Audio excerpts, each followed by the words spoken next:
Kumusta po kayo, mga minamahal naming taga-subaybay?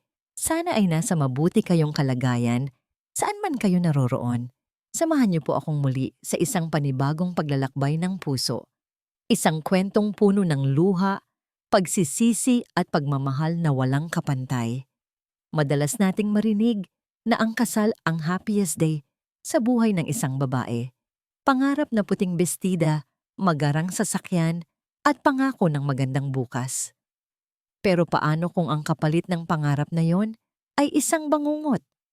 Paano kung para maabot mo ang langit, kailangan mong itulak sa putikan ang taong naging hagdan mo paakyat? Handa ka bang itali ang sarili mong ina sa ilalim ng ulan para lang sa isang pangakong walang kasiguraduhan? Malakas ang buhos ng ulan. Tila galit ang langit ng hapong yon sa Baryo Pighati.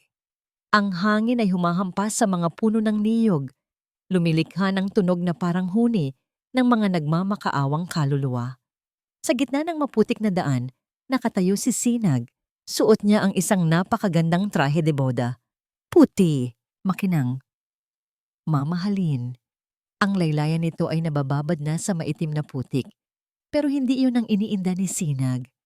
Ang nanginginig niyang mga kamay ay may hawak na isang bagay na hindi dapat hawakan ng isang bride sa araw ng kanyang kasal, isang magaspang na lubid. Sa harap niya, nakaupo sa basang lupa, ay ang kanyang inang si Nanay Duyan. Basang-basa na ito, ang manipis na duster ay nakadikit na sa payat nitong katawan. Ang mga puting buhok ni Nanay Duyan ay nakakapit sa kanyang nangungulubot na mukha, tinatakpan ang mga matang puno ng pagkalito. Bulong ng matanda. Ang tinig nito ay halos tangayin ng hangin. Anak, bakit tayo nandito? Uuwi na ba tayo? Napapikit si Sinag. Gusto niyang sumigaw. Gusto niyang itapon ang lubid at yakapin ang ina. Pero naramdaman niya ang mainit na hininga sa kanyang tainga. Ang kamay ni Senyor Lupig Mondragon, ang lalaking pakakasalan niya, ay mahigpit na nakahawak sa kanyang balikat. Gawin mo na, Sinag, mariing utos ni Lupig. Ang boses nito ay kalmado pero matalim. Parang patalim na nakatago sa pelus. Nakikita mo ba? Sinusumpong na naman siya. Kapag isinama natin siya sa simbahan, magwawala siya. Sisirain niya ang kasal natin. Gusto mo bang mapahiya sa harap ng mga bisita galing Maynila? Pero Lupig, nanginginig na sagot ni Sinag. Ang mga luha ay humahalo sa patak ng ulan sa kanyang pisngi. Bakit dito? Bakit kailangang itali? Iuwi na lang natin siya sa... Walang oras! Singhal ni Lupig.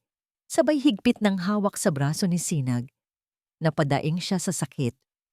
Agad namang lumambot ang mukha ng lalaki. Hinaplos ang kanyang pisngi. Makinig ka sa akin, mahal ko. Para sa kanya rin ito. Kapag nagwala siya, baka masaktan niya ang sarili niya.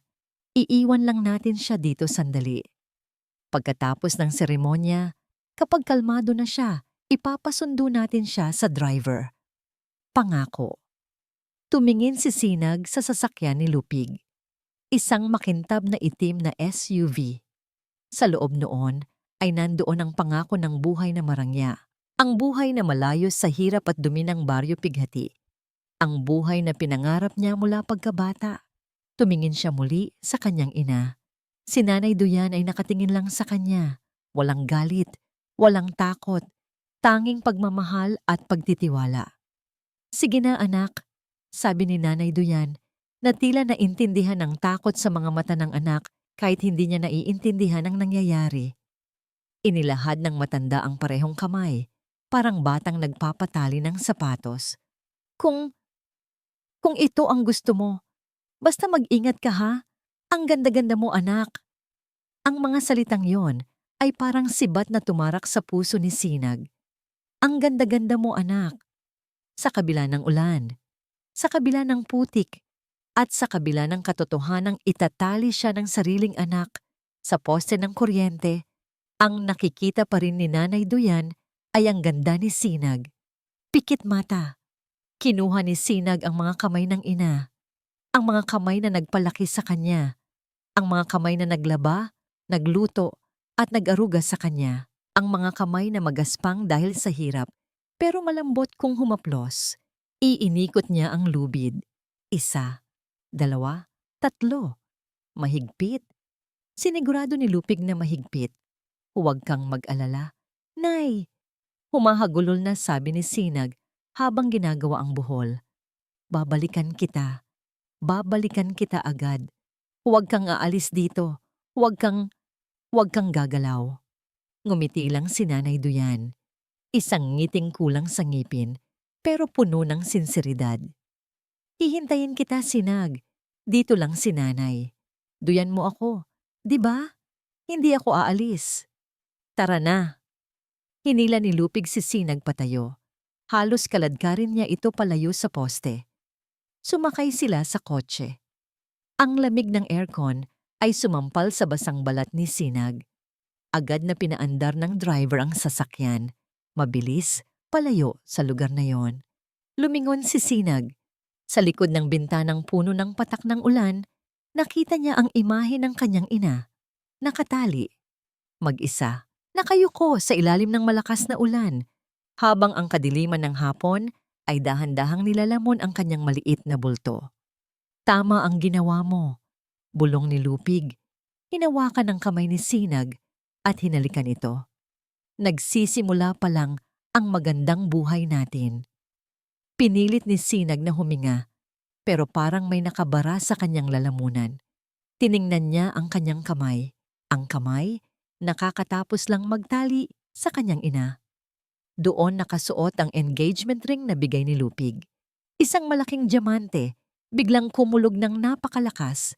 Isang matalim na kidlat ang gumuhit sa langit, na parang biniyak ang mundo sa dalawa. Napahawak si Sinag sa kanyang dibdib, hindi dahil sa gulat, kundi dahil sa sakit. Ang singsing sa kanyang daliri. Bigla itong sumikip, humigpit. Humigpit ng humigpit na parang pumuputol sa daloy ng kanyang dugo. Parang may sariling buhay ang ginto at gusto nitong putulin ang kanyang daliri. Tiningnan niya ito at nanlaki ang kanyang mga mata.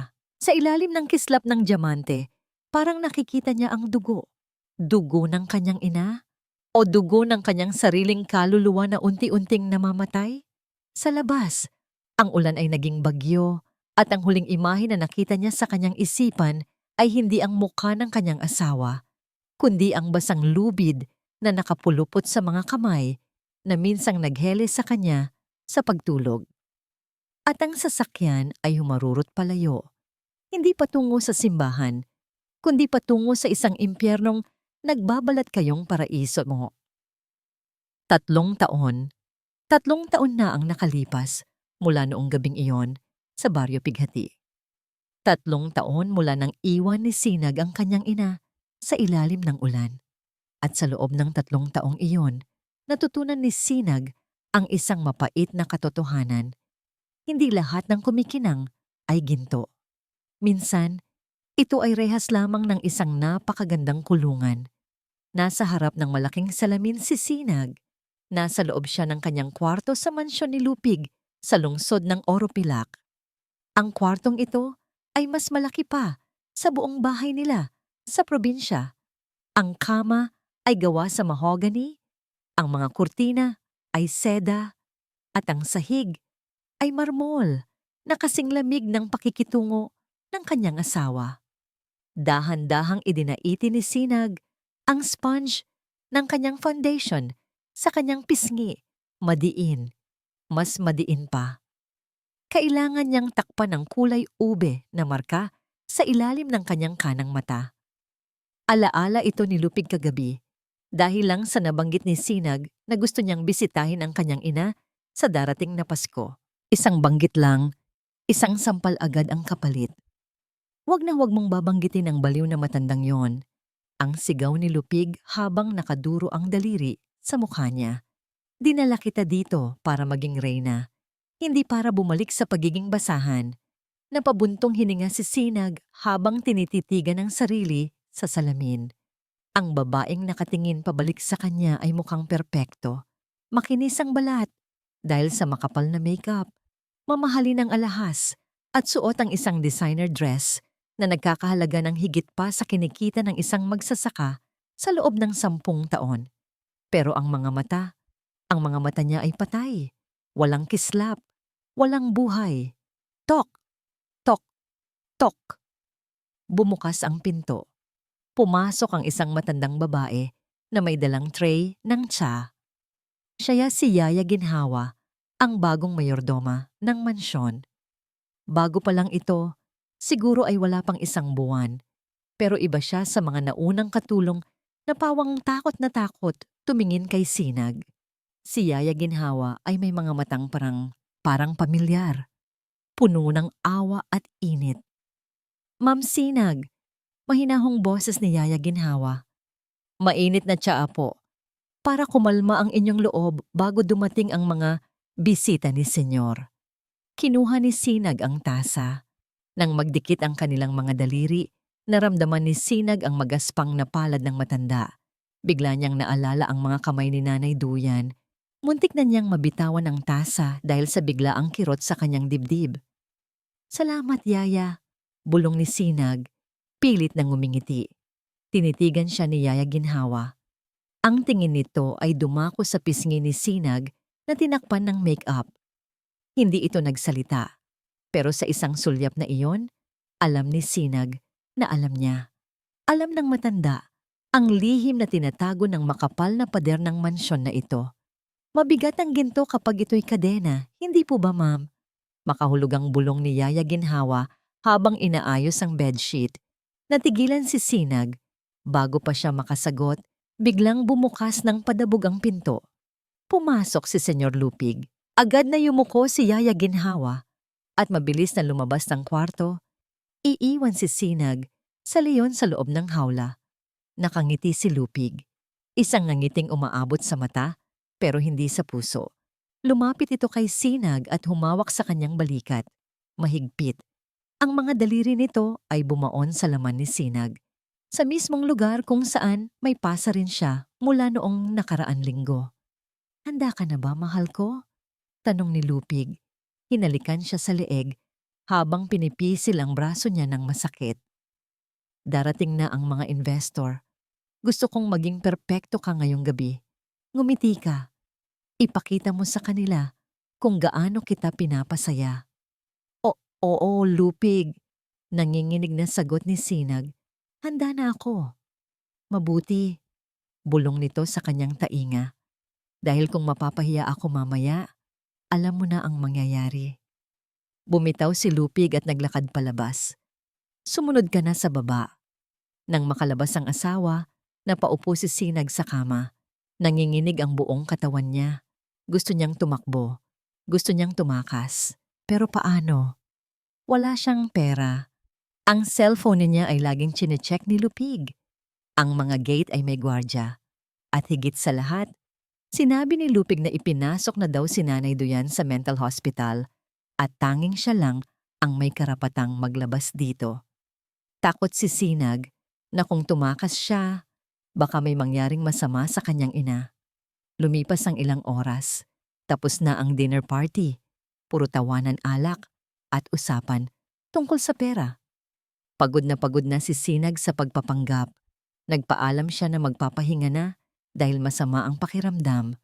Habang naglalakad siya sa pasilyo pabalik sa kwarto, napadaan siya sa private office ni Lupig. Bukas ng bahagya ang pinto. May naririnig siyang boses. Si Lupig, may kausap sa telepono. Dapat ay dire-diretso na si Sinag, pero may narinig siyang salita na nagpatigil sa kanyang mundo. Baryo Pighati. Dahan-dahang lumapit si Sinag sa pinto. Pinigil niya ang kanyang paghinga.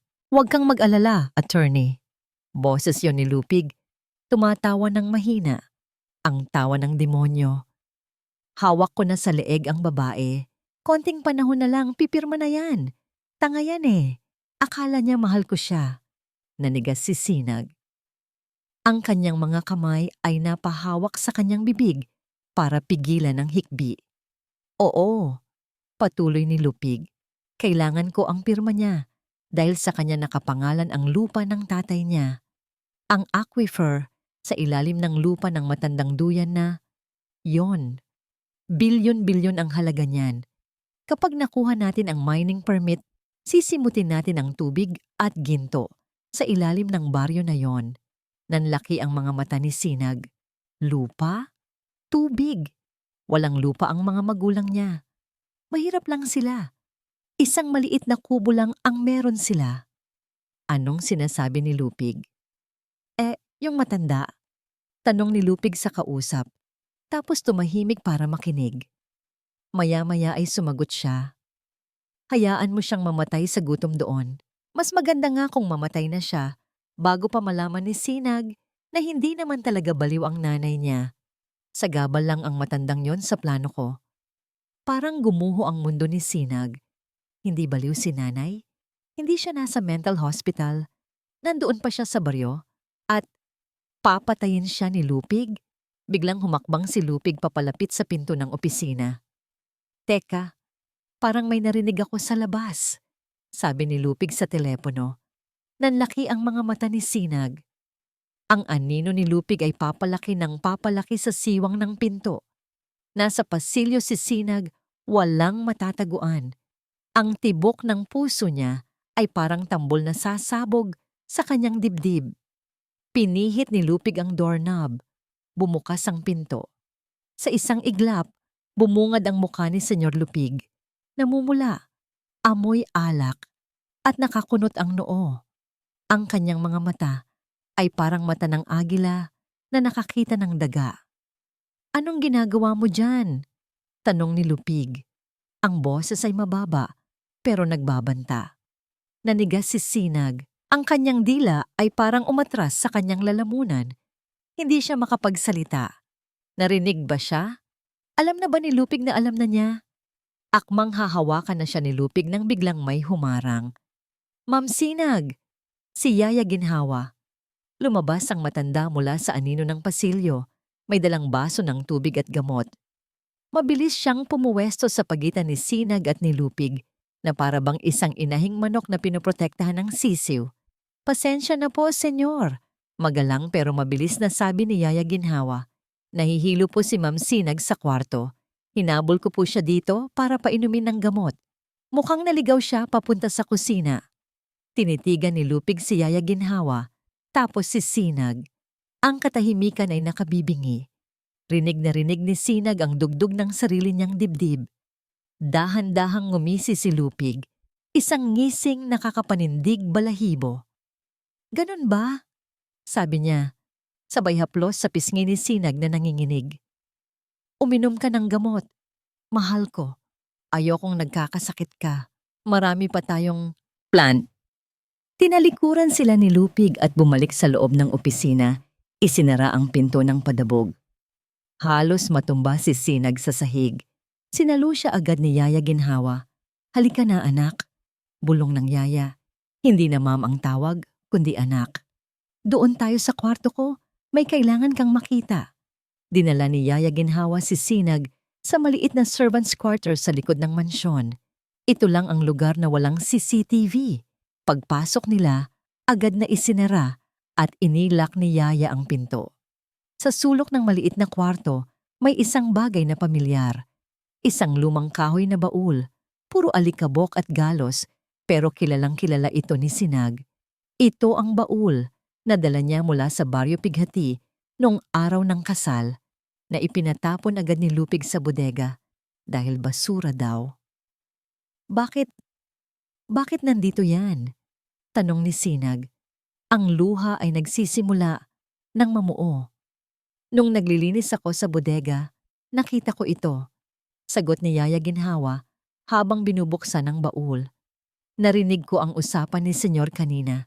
Alam kong kailangan mo ng lakas ng loob. At alam kong dito mo yun mahahanap.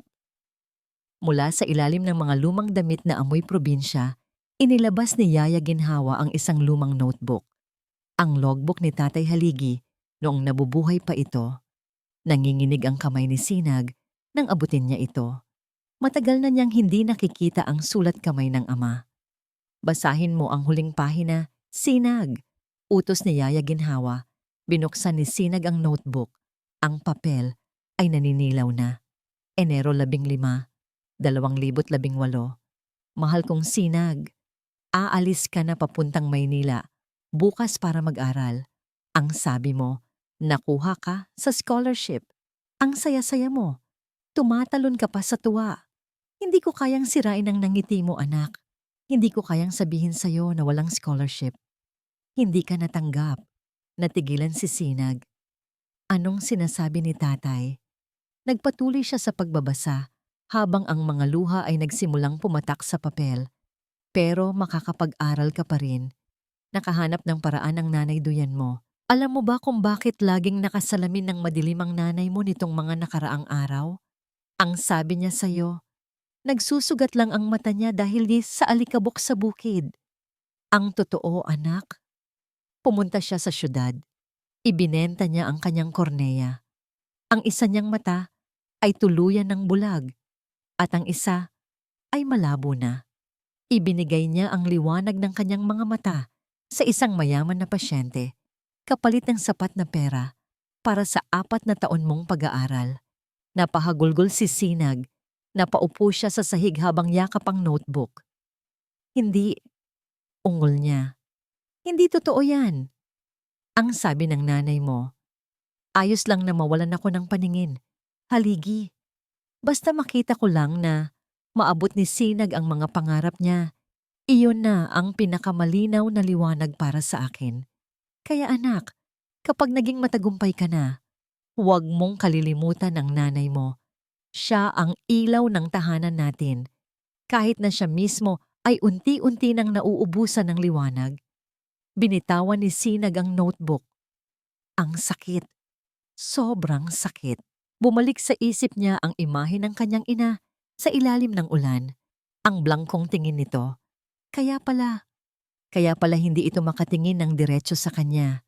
Kaya pala, lagi itong nakakapit sa kanya noon. Hindi ito baliw. Hindi ito tanga. Bulag ito. Bulag dahil sa pagmamahal sa kanya. At anong isinukli niya? Tinali niya ito sa poste. Iniwan sa ulan. At ngayon, hinahayaan niyang mamatay sa gutom habang siya ay nagpapasarap sa mansyon na galing sa nakaw na yaman. Walang hiya ako. Humahagulgol na sigaw ni Sinag. Sinasabunutan ng sarili. Halimaw ako. Diyos ko, patawarin niyo ako. Nanay. Lumapit si Yaya Ginhawa at niyakap ng mahigpit si Sinag. Hinayaan niyang umiyak ang dalaga hanggang sa maubos ang luha. Pero hindi pa tapos ang gabi. Humiwalay si Yaya Ginhawa at hinawakan ang mukha ni Sinag. Seryoso ang mukha ng matanda. Tama na ang iyak, Sinag. Kailangan mong kumilos. Ngayon na. Bakit po, Yaya? Singhot ni Sinag. May radyo ako dito. Sabi ni Yaya Ginhawa, sabay turo sa maliit na radyo sa mesa. Kanina, nagbalita ang Weather Bureau. May paparating na bagyo. Super typhoon. At ang sentro, tumingin si Yaya Ginhawa ng diretso sa mata ni Sinag. Ang sentro ay tatama mismo sa probinsya niyo bukas ng gabi. At narinig ko sa driver kanina, nagpadala na ng demolition team si Lupig. Sasabayan nila ang bagyo para gibain ang mga bahay sa Baryo Pighati. Palalabasin nilang aksidente dahil sa bagyo ang pagkamatay ng mga tao. Nanlaki ang mga mata ni Sinag. Ang sakit ay napalitan ng takot at ang takot ay napalitan ng puot. Tumayo si Sinag. Pinahid niya ang kanyang luha. Wala nang bakas ng takot sa kanyang mukha. Ang natitira na lang ay ang apoy ng isang anak na handang pumatay o mamatay para sa kanyang ina. Yaya, matigas na sabi ni Sinag. Tulungan mo akong tumakas. Uuwi ako. Madilim ang gabi at ang ulan ay nagsisimula ng pumatak muli na parang babala sa paparating na dilubyo. Sa loob ng maliit na kwarto ni Yaya Ginhawa, mabilis ang naging kilos ng dalawa. Hubarin mo yan. Utos ni Yaya Ginhawa habang inaabot ang isang kupas na t-shirt at maong na pantalon. Hindi ka makakatakbo ng mabilis kung suot mo ang nightgown na yan. At kapag nakita ka sa labas na ganyan ang suot, agaw atensyon ka. Walang pag-aalinlangan, Hinubad ni Sinag ang mamahaling seda na suot niya. Ang damit na regalo ni Lupig, na nagkakahalaga ng libo-libong piso, ay bumagsak sa sahig na parang basahan. Isinuot niya ang damit ni Yaya.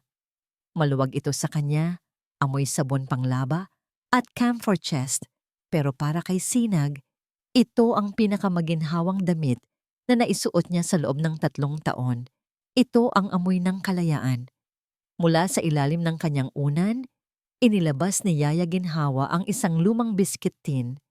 Binuksan niya ito at tumambad ang mga gusot-gusot na perang papel at ilang barya. "Kunin mo ito," sabi ng matanda. Isinisiksik ang pera sa palad ni Sinag. "Yaya, hindi," tanggi ni Sinag.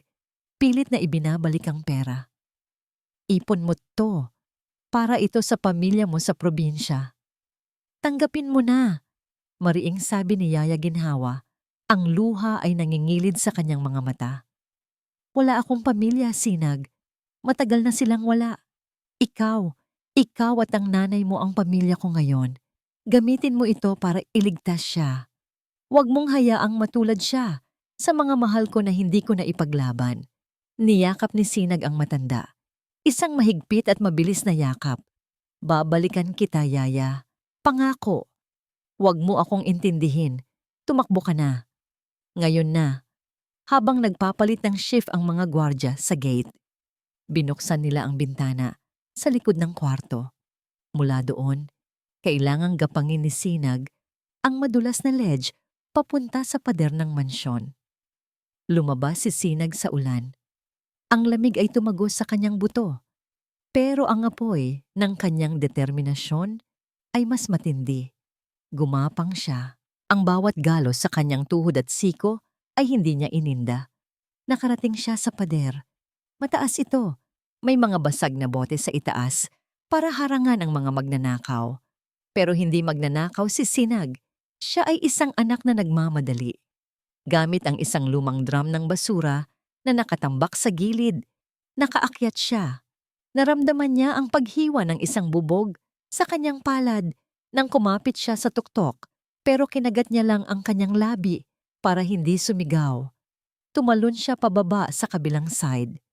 "Bog!" Bumagsak siya sa maputik na damuhan sa labas ng subdivision. Masakit ang bagsak. Napilipit ang kanyang bukong-bukong.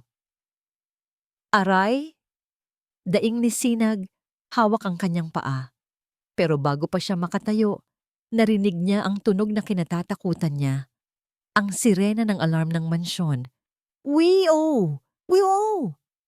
May tumakas. "Sa likod! Habulin niyo!" Boses ng head security iyon. Narinig din niya ang tahol ng mga Doberman ni Lupig. Napilitang tumayo si Sinag kahit iika-ika. "Takbo, Sinag! Takbo!" Ibulong niya sa sarili. Para kay nanay, takbo. Tumakbo siya sa madilim na kalsada. Wala siyang sapin sa paa dahil naiwan ang tsinelas niya sa pagtalon. Ang aspalto ay magaspang, ang mga bato ay matutulis, pero wala siyang pakialam. Sa likuran niya, nakita niya ang mga ilaw ng flashlight na sumasayaw sa dilim. Papalapit na sila. Tumakbo siya papunta sa highway. Ang ulan ay lalong lumakas. Halos wala na siyang makita. Ang bawat hakbang ay parang paghila ng semento dahil sa bigat ng kanyang basang damit at sa sakit ng kanyang paa. Nakarating siya sa main road. Madalang ang sasakyan dahil hating gabi na at masungit ang panahon. "Tulong! Para!" Sigaw ni Sinag, kumakaway sa isang paparating na liwanag. Isang cargo truck ang dumaan. Bumusina ng malakas at hindi huminto. Tilamsik ng putik ang inabot niya. Lumingon siya sa likod. May nakita siyang ilaw ng sasakyan na lumabas mula sa gate ng subdivision. Ang itim na SUV ni Lupig. Kilalang-kilala niya ang headlights na yon. Parang mata ng halimaw. "Diyos ko, tulungan niyo po ako." Dasal ni Sinag. Isang bus ang paparating. Provincial bus. Luma at maingay ang makina. Pumagitna si Sinag sa kalsada, itinaya na ang lahat. Para! Pumreno ang bus. Ang tires ay umirit sa basang kalsada. Huminto ito ilang pulgada lang mula sa kanya. Bumukas ang pinto. "Ano ba, miss? Magpapakamatay ka ba?" Sigaw ng konduktor. "Pasakay po. Parang awa nyo na." Sigaw ni Sinag, mabilis na umakyat sa hagdan ng bus kahit na hinihila siya pababa ng sakit ng kanyang paa. "O sige, pasok. Aalis na." Umandar agad ang bus. Napaupo si Sinag sa pinakadulong upuan. Hingal na hingal. Basang-basa. Ang dugo sa kanyang palad ay humahalo sa putik sa kanyang damit. Tumingin ang mga pasahero sa kanya. Mga tinginin ng pagdududa at pandidiri. Pero wala siyang pakialam. Ligtas na siya. Nakasakay na siya. Lumingon siya sa likod ng bus, sa rear window. Nakita niya ang itim na SUV ni Lupig.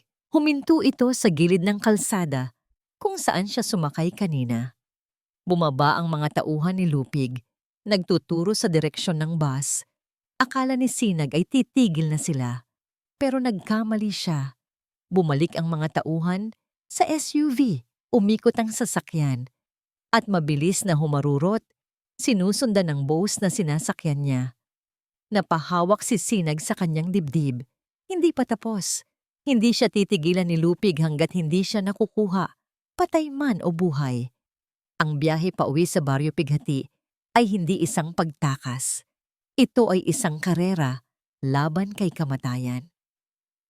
Matapos ang 8 oras na biyahe na punong-puno ng kaba at patingin-tingin sa likuran, tumigil ang bus sa kanto ng Baryo Pighati. Halos itapon ng konduktor ang mga gamit ni Sinag na wala naman kundi ang sarili niya at ang lumang notebook ni Tatay Haligi. "Dito na, miss. Baba na. Mag-ingat ka, mukhang masama ang panahon." Sigaw ng konduktor bago mabilis na isinara ang pinto. Bumaba si Sinag. Ang lupa ay hindi na lang putik. Ito ay isang malapot na latian dahil sa walang tigil na ulan. Ang langit ay kulay abo. Tila isang telon na nagbabadya ng kamatayan. Naglakad si Sinag papasok sa nayon. Ang bawat hakbang niya ay mabigat. Hindi lang dahil sa putik, kundi dahil sa bawat kanto ay may mga alaalang sumasampal sa kanya. Dito siya naglaro, doon siya nag-aral. At doon, sa ilalim ng malaking puno ng mangga, siya huling nangarap ng marangyang buhay. Nadaanan niya ang tindahan ni Aling Martha. May ilang lalaking nakasilong doon, uminom ng kape. Nang makita siya, tumigil ang kanilang tawanan. "Teka, hindi ba yan si Sinag?" Bulong ng isa, sapat na para marinig niya. "Ang anak ni Duyan na yumaman at nakalimot?" "Oo, siya nga," sagot ni Aling Martha na may halong pandidiri sa boses. "Akala ko ba ay nasa mansyon na yan? Bakit mukhang basang sisiw ngayon? Nilayasan na siguro ng asawa." Yumuko si Sinag. Gusto niyang sumagot. Gusto niyang sabihin na nagsisisi siya. Pero wala siyang karapatan. Nilunok niya ang kanyang hiya. Ang bawat bulong ng mga kapitbahay ay parang mga latigo na humahagupit sa kanyang likod. "Aling Martha?" Lakas loob na tawag ni Sinag. "Si Nanay. Nasaan po si Nanay Duyan?" Tumawa si Aling Martha isang mapait na tawa. "Ngayon mo lang itatanong. Pagkatapos ng 3 taon, matapos mo siyang iwan na parang asong nakatali sa poste sa gitna ng bago?" "Patawad po. Nasaan po siya?"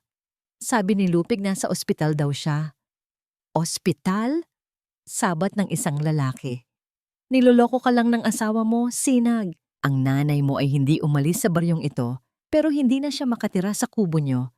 Giniba na yon ng mga tauhan ng asawa mo nung 1 buwan pa lang kayong kasal." Nanghina ang mga tuhod ni Sinag. Napahawak siya sa kawayang poste ng tindahan. "Ano pong ibig ninyong sabihin? Nasaan siya nakatira?" Sa ilalim ng tulay, Sinag, malungkot na sabi ni Aling Martha. "Doon siya nakatira kasama ng mga basura. Minsan ay nakikita namin siyang nangangalakal, pero mahirap dahil bulag na ang matanda." Hindi na nakapaghintay si Sinag. Tumakbo siya. Kahit masakit ang paa, Kahit nadudulas siya sa putik, tumakbo siya patungo sa kanilang lumang lupain. Nang makarating siya sa tapat ng kanilang dating bahay, huminto ang mundo niya. Wala na ang kubo.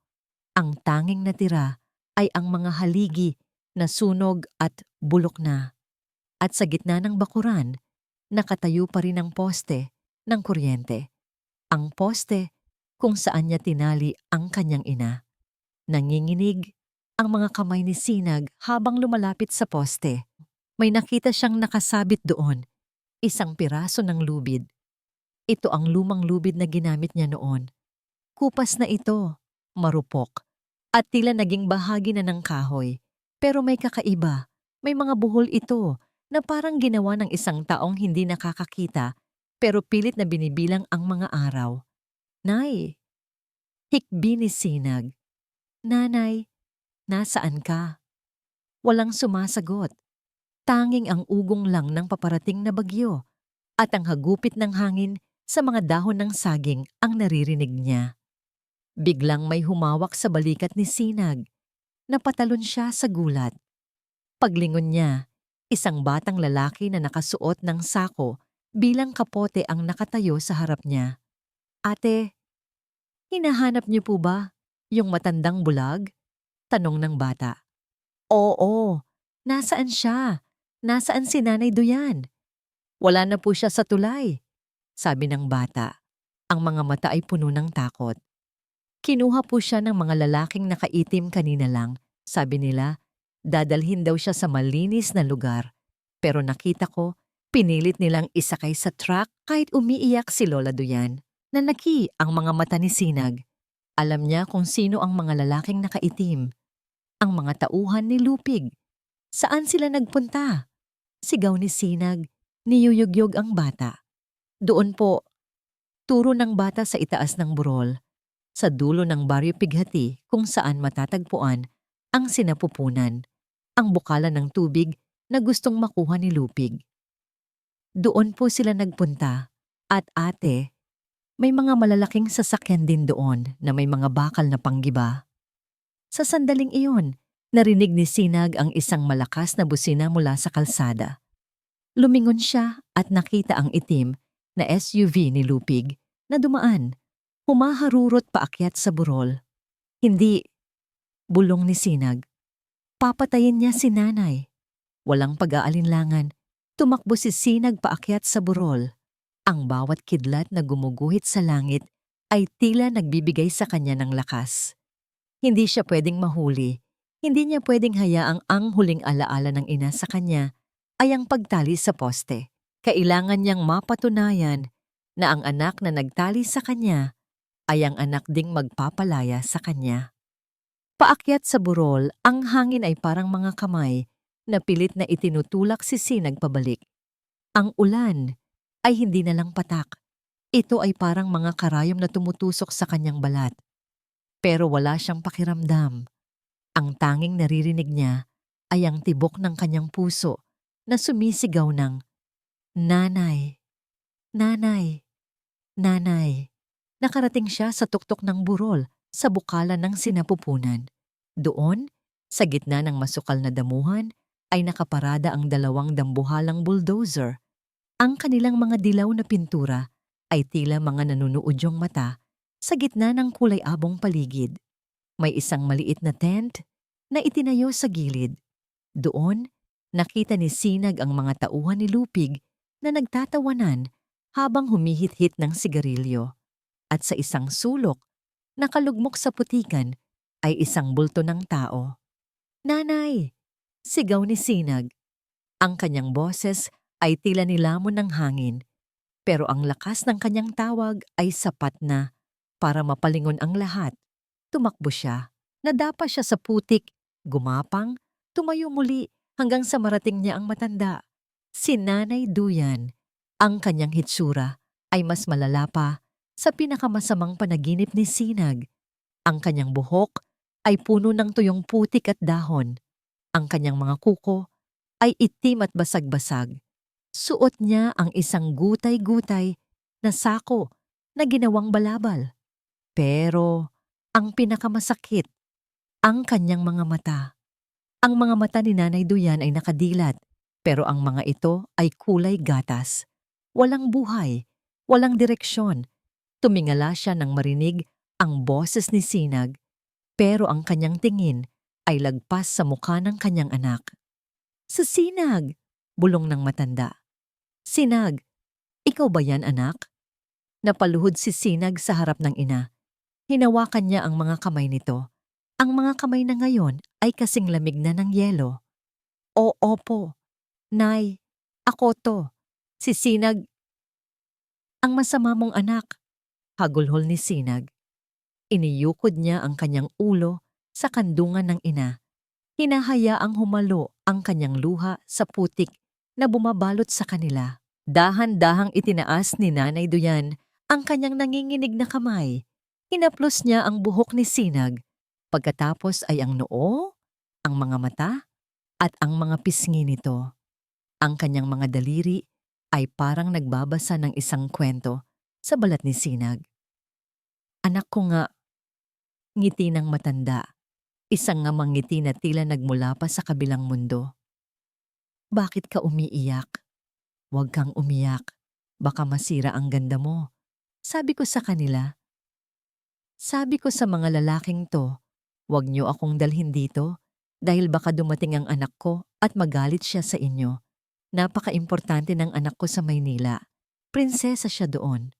Nay, patawarin niyo ako. Sabi ni Sinag sa gitna ng mga hikbi. Hindi ako prinsesa. Naging alipin ako ng pera. Naging bulag ako. Nay, mas bulag pa sa inyo.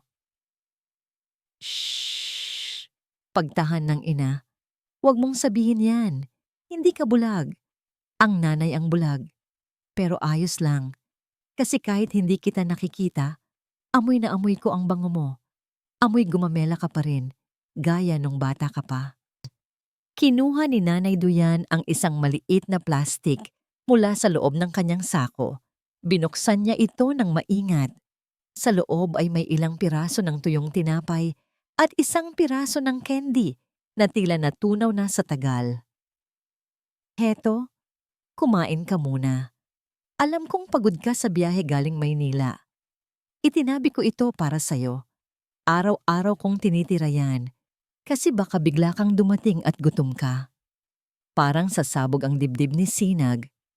Ang tinapay na yon ay galing sa pangangalakal ng basura ng kanyang ina. Ang kending iyon ay maaaring hiningi lang nito sa kalsada. Pero para kay Nanay Duyan, iyon ang pinakamagandang handog para sa kanyang matagumpay na anak. Nay, bakit po? Bakit hindi kayo nagalit sa akin? Tanong ni Sinag. Hawak ang mga kamay ng ina na tila takot itong mawala muli. Tinali kita sa poste. Iniwan kita sa ulan. Kinalimutan kita. Humigpit ang hawak ni Nanay Duyan sa kamay ni Sinag. Anak, paano magagalit ang isang ina sa kanyang sariling puso? Malambot na sabi ni Nanay Duyan. Nung tinali mo ako sa poste. Alam kong ginawa mo lang yon dahil natatakot ka. Natatakot ka na hindi ka matanggap ng mga tao doon kung makikita nilang mahirap ang nanay mo. Inisip ko na lang, tinali mo ako para hindi ako mawala. Para pagbalik mo, alam mo kung nasaan ako. Napahagulgol ng malakas si Sinag. Ang kabutihan ng ina ay mas masakit pa sa anumang parusa. Ang pagpapatawad nito ay tila isang apoy na tumutupok sa lahat ng kanyang kasalanan. Mula ngayon, Nay, hindi na kita iiwan. Hinding-hindi na. Pangako ni Sinag. Talaga Sinag. Isang boses ang biglang sumingit. Isang boses na puno ng pangungutya at puot. Napatingin si Sinag sa likuran. Si Lupig. Nakatayo ito sa ilalim ng isang malaking payong na hawak ng kanyang tauhan. Malinis ang kanyang sapatos. Walang bahid ng putik ang kanyang mamahaling Amerikana. Taliwas na taliwas sa dalawang babaeng nakalugmok sa harap niya. Anong drama ito? Tawa ni Lupig. Ang asawa kong prinsesa nakikipagyakapan sa isang baliw na basurera? Nakakasuka. Tumayo si Sinag, hinarang ang kanyang katawan sa harap ng ina. Ang kanyang mga mata ay nag-aapoy. Layuan mo kami, Lupig. Narinig ko lahat. Alam ko na ang plano mo. Ngumisi si Lupig. Inilabas niya ang isang makapal na folder mula sa kanyang bag. Kung ganun, alam mo na rin na wala kang magagawa. Nakikita mo ba ang mga bulldozer na yan? Sa sandaling tumama ang mata ng bagyo, gigibain namin ang burol na ito. Ang lahat ng ebidensya ng pag-aari niyo ay malilibing sa putik. At ikaw, pipirma ka sa dokumentong ito? O manonood ka habang ginagawa kong libingan ng nanay mo ang lupang ito? Biglang kumulog ng napakalakas. Ang lupa ay tila yumanig. Ang unang bugso ng super typhoon ay dumating na. Humahagupit ang hangin na tila ba may dalang mga latigo. Ang ulan ay hindi na tumitigil sa paghampas at ang lupang kinatatayuan ni Sinag at Nanay Duyan ay unti-unti nang nagiging malapot na putik. Pirman mo ito, Sinag, sigaw ni Lupig sa gitna ng ugong ng bagyo. Inihagis niya ang folder sa paanan ni Sinag. Nabasa agad ito ng ulan, pero ang mga titik sa loob, ang mga salitang magbibigay sa kanya ng karapatan sa lupang ito, ay malinaw pa ring nakatatak. Hindi gumalaw si Sinag, nakayakap pa rin siya sa kanyang ina, na parang ito ang tanging angkla niya sa mundong nagkakagulo. Ayoko, Lupig, hindi ko ibibigay sa'yo ang tanging naiwan ni tatay. Sigaw ni Sinag pabalik. Tumawa si Lupig, isang tawang mas nakakatakot kaysa sa kulog. Humakbang siya ng malapit. Ang kanyang sapatos na balat ay bumaon sa putik, pero tila wala siyang pakialam. Tumingin siya kay Nanay Duyan na nanginginig sa takot. Ang lupang ito, duro ni Lupig sa paligid. Akala mo ba ay pakialam ko sa tuyot na burol na ito? Ang habol ko ay ang nasa ilalim nito, Sinag. Ang sinapupunan. Ang bukal na ito, ang pinakamalinis na source ng tubig sa buong probinsya. At sa oras na mapirmahan mo to, gagawin ko itong isang resort at factory ng bottled water. Magiging bilyonaryo ako, Sinag. Papatayin mo ang baryo, sigaw ni Sinag. Kapag kinuha mo ang tubig, wala nang maiinom ang mga tao dito. Sila ba? Ngumisi si Lupig. Sila rin namang mga tao na tumatawag sa'yo na walang hiyang anak? Sila na nandiri sa nanay mo? Bakit mo sila poprotektahan? Biglang lumapit si Lupig at sinipa ang maliit na plastik ng tinapay na ibinigay ni Nanay Duyan kay Sinag kanina. Tumalsik ang tinapay sa putikan, nayapakan at nawala sa itim na dumi. Hayop ka! Sigaw ni Sinag. Susugurin sana si Lupig, pero hinarang siya ng 2 armadong tauhan nito. Alam mo ba, Sinag? Bulong ni Lupig habang nakatingin sa malayo. Hindi aksidente na nagkasakit ang mga tao sa baryong ito nung nakaraang taon. Ako ang nag-utos na lagyan ng lason ang lumang balon nila. Para ano? Para mapilitan silang umalis. Para maniwala sila na ang lupang ito ay isinumpa. Pero ang matandang ito, turo niya kay Nanay Duyan. Hindi siya umalis. Nanatili siya sa ilalim ng tulay na parang linta. Nanlaki ang mga mata ni Sinag. Ang bawat salita ni Lupig ay parang lason na pumapasok sa kanyang pandinig. Ikaw ang pumatay kay tatay? Ang sakit niya. Galing sa balon? Masyado siyang matigas ang ulo. Gaya mo. Sagot ni Lupig na walang bakas ng pagsisisi. Ngayon, Sinag, ayaw kong ubusin ang pasensya ko. May bagyong paparating. Pipirma ka ba? O itutuloy ko ang pag-andar ng mga bulldozer na yan habang nakatali ang nanay mo sa gitna ng dadaanan nila? Wag, Lupig, parang awa mo na. Pagmamakaawa ni Sinag, muling lumuhod. Ako na lang. Ako na lang ang saktan mo. Wag ang nanay ko. Wala nang awa sa bokabularyo ko, Sinag. Pinirmahan ko na ang kamatayan niyo sa isip ko nung araw pa lang na nalaman kong tumakas ka. Itinaas ni Lupig ang kanyang kamay, isang hudyat para sa mga driver ng bulldozer. Umuungol ang mga makina. Ang itim na usok ay humalo sa kulay abong langit. Nagsimulang umusad ang mga dambuhalang bakal Dahan-dahan, patungo sa dampa ni Nanay Duyan. Nanay, takbo na po. Umalis na kayo dito. Pilit na itinutulak ni Sinag ang ina, pero ayaw bumitaw ng matanda. Hindi anak, dito lang ako. Mahinang sabi ni Nanay Duyan. Ang kanyang tinig ay kalmado, taliwas sa bagyo. Sa gitna ng tensyon, isang bagay ang nangyari na hindi inaasahan ni Lupig. Dahan-dahang tumayo si Nanay Duyan. Kahit nanginginig ang mga binti, kahit bulag ang mga mata, tumayo siya ng tuwid. May dinukot siya mula sa loob ng kanyang gutay-gutay na sako. Isang kalawanging kutsilyo. Ang kutsilyong ginagamit ni Tatay Haligi sa bukid noon.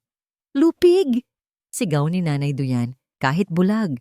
Tila nakikita niya ang kinalalagyan ng demonyo sa harap niya. Maaring kinuha mo ang paningin ko. Maaring kinuha mo ang asawa ko. Pero hinding-hindi mo makukuha ang kaluluwa ng anak ko. Itinaas ng matanda ang kutsilyo. Hindi para pumatay, kundi para ituro ang langit. Naririnig mo ba ang bagyo, Lupig? Sigaw ni Nanay Duyan. Hindi yan hangin lang. Yan ang galit ng mga taong pinahirapan mo. Yan ang iyak ng lupang ninakawan mo. Eksaktong pagkatapos ng mga salitang yon, isang nakakabinging putok ang narinig mula sa itaas ng burol. Hindi ito kulog. Ito ang tunog ng lupang bumibigay. Isang malaking tipak ng bato at putik ang bumagsak mula sa itaas, diretso sa isa sa mga bulldozer ni Lupig. Nagkagulo ang mga tauhan. Senyor, ang landslide. Kailangan nating umalis. Sigaw ng isa sa mga gwardya. Pero si Lupig, tila sinapian na ng demonyo, ay hindi natinag. Hinablot niya ang baril sa bewang ng kanyang gwardya at itinutok ito kay Sinag. Kung mamamatay ako dito, isasama ko kayo. Sigaw ni Lupig. Ang kanyang mukha ay puno ng baliw na galit. Kinalabit ni Lupig ang barilo, dahil bang. Pumailan lang ang tunog ng baril, pero kasabay nito ang isang malakas na pagyanig ng lupa. Dahil sa dulas ng putikan at sa biglang paggalaw ng burol, nawala sa balanse si Lupig. Ang bala ay tumama sa bakal ng bulldozer, lumikha ng mga kislap na agad ding nilamon ng dilim at ulan. Lintik! Sigaw ni Lupig habang pilit na tumatayo. Pero ang kalikasan ay wala nang pakialam sa kanyang yaman. Isang malakas na daluyong ng putik at malalaking bato. Isang landslide. Ang mabilis na bumababa mula sa itaas ng sinapupunan. Ang mga tauhan ni Lupig na kanina ay parang mga leon ay naging parang mga basang sisiw na nagkanya-kanyang takbo pababa ng burol. Senyor, takbo! Guguho na ang burol! Sigaw ng driver ng bulldozer bago ito tumalon pababa at kumaripas ng takbo. Bumalik kayo dito? Ang mga dokumento, ang pirma!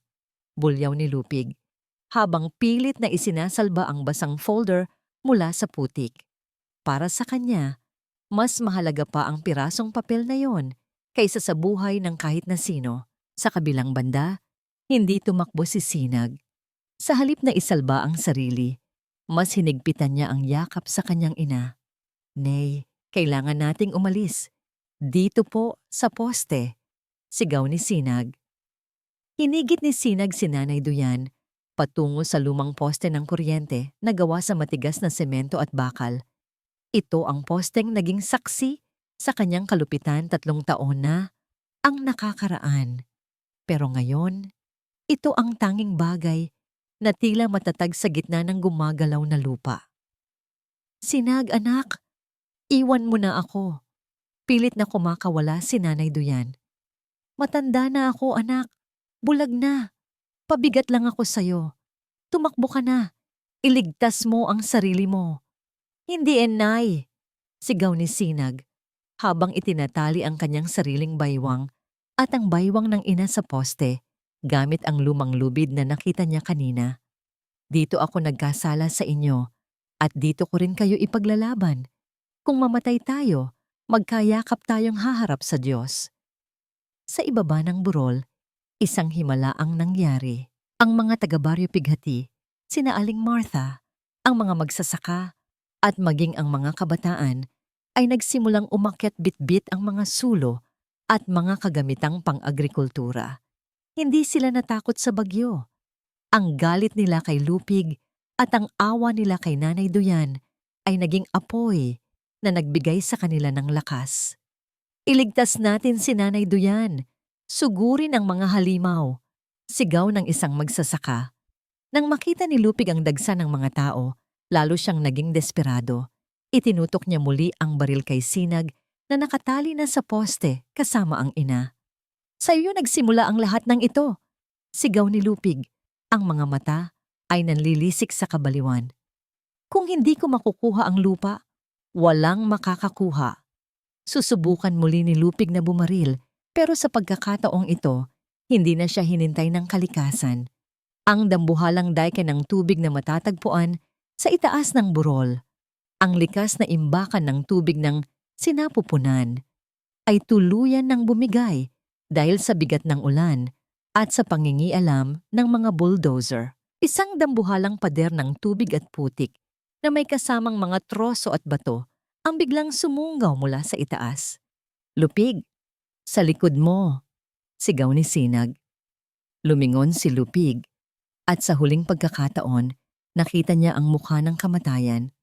Ang dambuhalang agos ay tila isang malaking kamay na humablot sa kanya at sa kanyang mga dokumento. Hindi! Ang huling sigaw ni Lupig bago siya tuluyang nilamon ng itim na agos.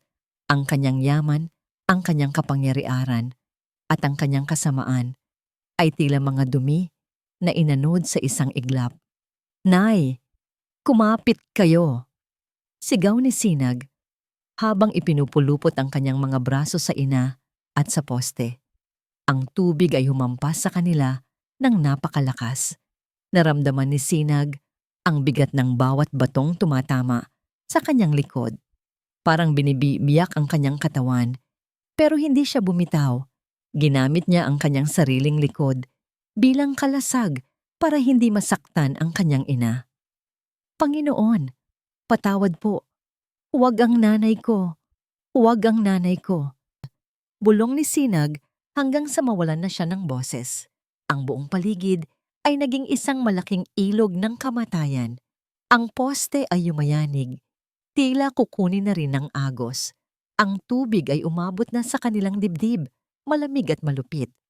At sa gitna ng kadiliman, naramdaman ni Sinag ang isang kamay na humahawak sa kanyang balikat. Hindi kamay ni Lupig, kundi mga kamay ng mga taga-baryo na nakarating na sa kanila. Bumubuo ng isang human chain para hindi sila matangay. Kapit lang Sinag, kapit lang Nanay Duyan, narito na kami. Ngunit bago pa sila tuluyang maabot, isang malaking troso ang mabilis na tinatangay ng agos, diretso sa kinaroroonan ni na Sinag. Sinag, ang troso! Ang sigaw ni Aling Martha ay halos malunod ang dagundong ng tubig, pero sapat na yon para mapalingon si Sinag. Mula sa madilim na agos, isang dambuhalang katawan ng puno ang mabilis na tinatangay ng baha, diretso sa kanilang kinaroroonan. Wala nang oras para umiwas. Nakatali sila sa poste. Kung tatama ang troso sa poste, maaari itong mabuwal at madamay sila sa pagbagsak. O mas malala, kung tatama ito sa kanyang ina. Sa isang iglap, binitawan ni Sinag ang kanyang pagkakahawak sa poste at ipinulupot ang kanyang buong katawan sa harap ni Nanay Duyan. Ginamit niya ang kanyang sariling likod bilang pananggalang. Nay, ipikit niyo ang mata niyo. Huwag kayong bibitiw. Sigaw ni Sinag, lagabog. Isang nakakangilong tunog ng pagtama ng kahoy sa laman at buto ang umalingaw-ngaw. Naramdaman ni Sinag ang pagsabog ng sakit sa kanyang likuran. Parang lahat ng hangin sa kanyang parupari ay biglang nawala. Nagdilim ang kanyang paningin at ang tanging narinig niya ay ang sarili niyang hininga na tila isang gurgle sa ilalim ng tubig. Anak ko, sigaw ni Nanay Duyan. Kahit hindi nakikita, naramdaman ng matanda ang biglang pagbigat ng katawan ng kanyang anak sa kanyang dibdib.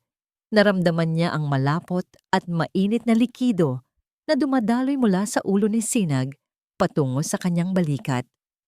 Diyos ko, wag ang anak ko! Kunin niyo na ako! Wag lang ang anak ko! Dahil sa lakas ng tama, lumuwag ang pagkakatali ng lumang lubid sa poste.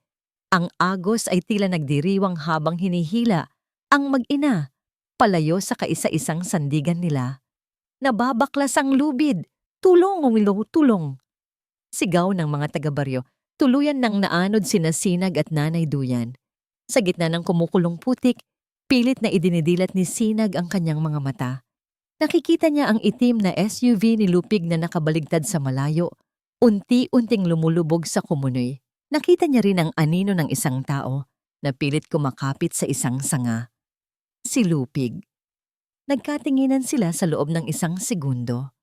Ang mga mata ni Lupig ay puno ng takot at pagsisisi, habang ang kay Sinag ay puno ng kapayapaan. Sa huling pagkakataon, nakita ni Sinag ang kanyang asawa bago ito tuluyang lamunin ng isang malaking wave ng putik. Wala na ang halimaw. Nay! Bulong ni Sinag habang pilit na itinataas ang ulo ng ina para hindi ito malunod.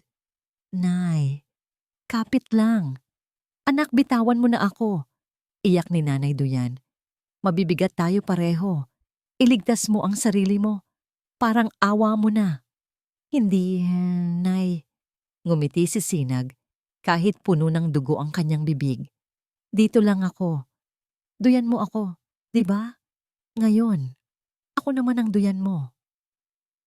Sa gitna ng panganib, naramdaman ni Sinag ang maraming kamay na humahawak sa kanya.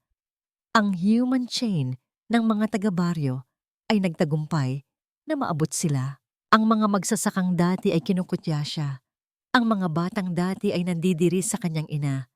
Lahat sila ay nagkakapit-bisig. Binubuo ang isang tulay ng buhay sa gitna ng ilog ng kamatayan. Hila, dahan-dahan, sigaw ng pinuno ng mga magsasaka. Naramdaman ni Sinag na iniangat ang kanyang katawan. Naramdaman niya ang matigas na lupa sa ilalim ng kanyang likod. Ligtas na sila, wala na sa agos. Pero ang paligid ay biglang tumahimik. Ang hagupit ng hangin ay tila naging isang malungkot na awit. Sinag! Anak? Tawag ni Nanay Duyan habang kinakapa ang mukha ng anak. Bakit hindi ka sumasagot? Sinag! Sinubukan ni Sinag na magsalita, pero ang kanyang mga mata ay unti-unti nang pumipikit. Ang huling nakita niya ay ang mukha ng kanyang ina, hindi ang bulag na matanda, kundi ang batang Nanay Duyan na masayang nagpapatakbo sa kanya sa ilalim ng sikat ng araw sa sinapupunan. Salamat, Nay! Huling bulong ni Sinag bago tuluyang lamunin ng kadiliman. Sinag! Anak! Gising! Ang iyak ni Nanay Duyan ay umalingaw-ngaw sa buong burol.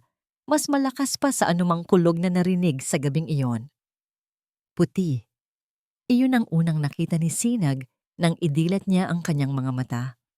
Akala niya ay nasa langit na siya, pero nang malanghap niya ang matapang na amoy ng alkohol at gamot, nalaman niyang nasa ospital siya. Masakit ang kanyang buong katawan. Ang kanyang likod ay tila biniyak at may benda ang kanyang ulo. Sinubukan niyang gumalaw, pero isang mainit at nanginginig na kamay ang humawak sa kanyang palad. Anak, gising ka na. Lumingon si Sinag sa kanyang tabi. Doon, nakaupo sa isang silya ay si Nanay Duyan. Maayos na ang suot nito, isang malinis na kamiseta. Bagamat may benda rin ang kanyang braso, ang kanyang mukha ay maliwanag. Nay! Paos na tawag ni Sinag. Salamat sa Diyos! Salamat sa Diyos! Hikbi ng matanda, habang paulit-ulit na hinahalikan ang kamay ni Sinag. Akala ko ay iniwan mo na ako, anak. 3 araw kang hindi nagising. Halos maubos na ang luha ko sa pagdarasal. Dahan-dahang bumangon si Sinag sa tulong ng kanyang ina. Tumingin siya sa paligid. Hindi ito isang mamahaling kwarto sa Maynila, kundi isang pampublikong ospital sa probinsya. Pero sa unang pagkakataon, nakaramdam siya ng tunay na kapanatagan. Wala na ang takot. Wala na ang itim na SUV. Wala na ang gintong kadena na pumipigil sa kanyang paghinga. Pumasok ang isang nurse, kasunod si Yaya Ginhawa. Pagkakita kay Sinag, napabulalas ng iyak ang matanda. "Salamat naman at gising ka na, Sinag," sabi ni Yaya Ginhawa. "Matapos ang bagyo, hinanap kita agad. Mabuti na lang at tinulungan ako ng mga taga-baryo." "Yaya, paano ang baryo?" "Ang lupa," tanong ni Sinag. "Wala na si Lupig, Sinag." Malungkot pero panatag na sabi ni Yaya Ginhawa.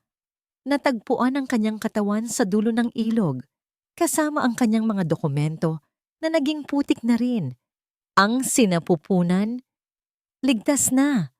Dahil sa ginawa mo, napatunayan sa korte na iligal ang lahat ng plano niya. Ang lupa ay mananatiling sa inyo ni Nanay Duyan. Ngumiti si Sinag, isang ngiting may kasamang luha. Pagkalipas ng ilang linggo, nakabalik na sila sa Baryo Pighati. Pero hindi na ito ang baryo ng Pighati. Ang mga taga na yon ay nagtulong-tulong para itayo ang isang maliit pero matibay na bahay para sa mag-ina. Malapit sa bukala ng sinapupunan, isang hapon, habang nakaupo sila sa beranda, pinapanood ang paglubog ng araw, hiniling ni Sinag ang isang bagay na matagal na niyang gustong gawin. Inilabas niya ang isang maliit na gunting. "Nay, gupitin natin to," sabi ni Sinag. Kinuha niya ang lumang lubid na ginamit niya noon, ang lubid na nagtali sa kanyang ina sa poste, at ang lubid din na nagligtas sa kanila sa baha. Ginugupit niya ito sa maliliit na piraso hanggang sa maging himulmol na lang. Tapos na ang pagkakatali. "Nay," bulong ni Sinag, "malaya na tayo."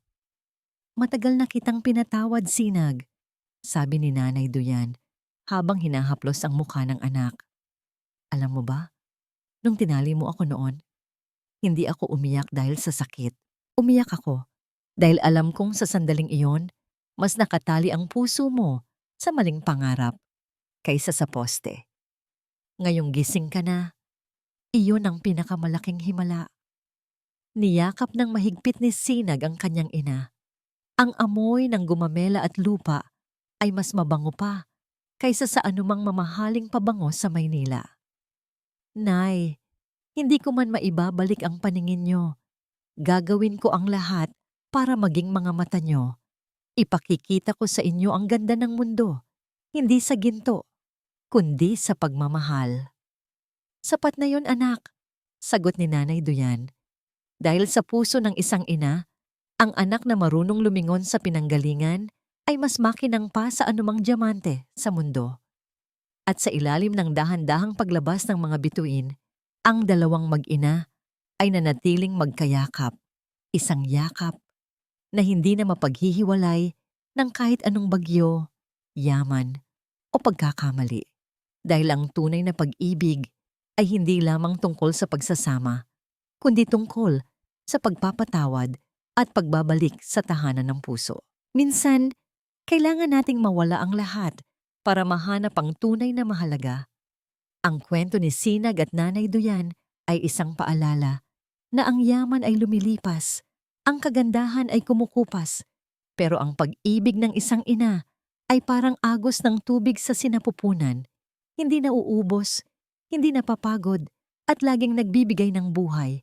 Huwag nating hintayin na maging huli ang lahat bago tayo humingi ng tawad. Ang bawat segundo na kasama natin ang ating mga magulang ay isang regalong hindi mababayaran ng anumang halaga ng salapi. Maraming salamat po sa inyong pakikinig sa aming kwento ngayong araw. Sana ay nag-iwan ito ng aral at init sa inyong mga puso. Hindi dito nagtatapos ang ating paglalakbay. Marami pa pong kwentong kasing ganda at mas puno ng aral dito sa aming channel.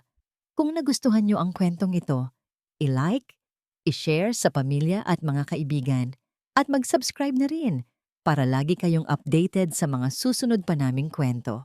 I-click nyo ang notification bell para kayo ang unang makarinig kapag may bago kaming upload.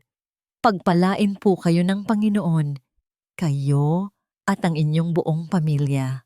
Hanggang sa muli.